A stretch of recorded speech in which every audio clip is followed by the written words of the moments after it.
The trade war between Canada and the United States will have a tremendous impact on the economy here in the Thunder Bay area, according to local business and industry leaders. But there's still confidence that companies are resilient enough to weather the storm. Justin Hardy has more.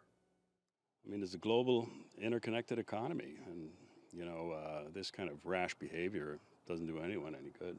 With the implementation of President Trump's tariffs and the retaliatory tariffs announced by the federal government, businesses throughout the region are bracing for the soon-to-be-felt impacts. Local companies have had roughly a month to plan for the tariffs after the United States put a pause on implementation earlier this year. Thunder Bay Chamber of Commerce President Charlotte Robinson says this trade war will have tremendous impact on Canada's economy. And specifically for Thunder Bay, we know that the products that we export, the majority of those products are forestry based, and so specifically our forestry sector will be very hard hit by these.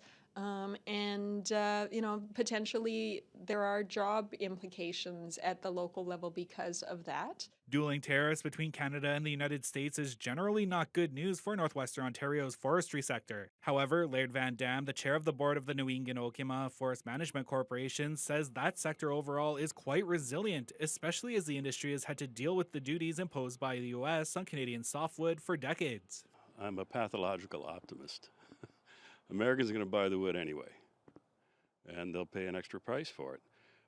They grow, of course. They have fine timberlands, good forests, good management. They have good mills, but ours are quite efficient. We have vast resources, and we also have trade routes to other countries, too, that they ought to think about. We do know that particularly with wood, that our area produces a kind of wood that isn't available in the U.S., right? So it's a stronger type of wood, and so they do need that stronger wood. And so that certainly bodes well for us. Despite confidence that industries in our local economy can withstand this trade war for as long as it takes, people are still hopeful that the Canadian and U.S. governments will be able to work out an agreement soon. Justin Hardy, TBT News.